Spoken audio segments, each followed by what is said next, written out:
ముతుకూరు మండలం పిడతాపోలూరు గ్రామంలో జరిగిన చోరీ కేసును ఛేదించినామని కృష్ణపట్నం సిఐ రవి నాయక్ తెలిపారు. చోరీకి పాల్పడిన నెల్లూరు వెంకటరమణయ్యను అరెస్ట్ చేసి చోరీ సొత్తును స్వాధీనం చేసుకున్నట్లు ఆయన వెల్లడించారు. ఈ మేరకు ముతుకూరు పోలీస్ స్టేషన్ లో విలేకరుల సమావేశం ఏర్పాటు చేసి వివరాలను వెల్లడించారు.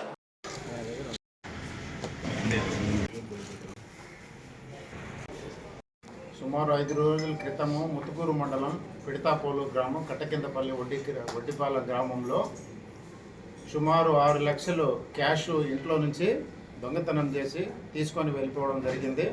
దాని మేరకు కేసు నమోదు చేశాము. అదేవిధంగా సీన్లో కూడా ఎస్ఐ గారు ఇద్దరు, అదేవిధంగా సిబ్బంది అందరూ కూడా పరిశీలించడం జరిగింది.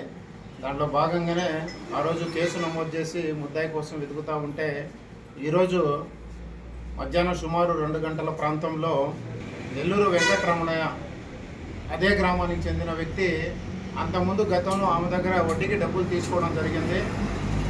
ఆ క్రమంలోనే ఇంట్లో డబ్బులు ఉన్నాయని గమనించి ఆ రోజు ఇంట్లో ఎవరు లేని సమయంలో దొంగతనం చేసి సుమారు 6 లక్షల రూపాయలు ఇంట్లో నుంచి తీసుకొని వెళ్ళిపోవడం జరిగింది.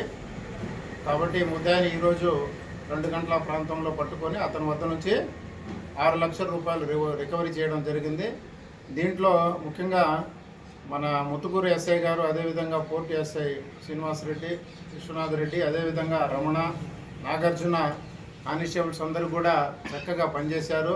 దాంట్లో భాగంగానే ఎస్పీ గారు అందరికీ కూడా రివార్డ్ రోల్ అందించమని చెప్పడం జరిగింది. కాబట్టి అందరినీ కూడా మనస్ఫూర్తిగా అభినందిస్తున్నాను. Thank you.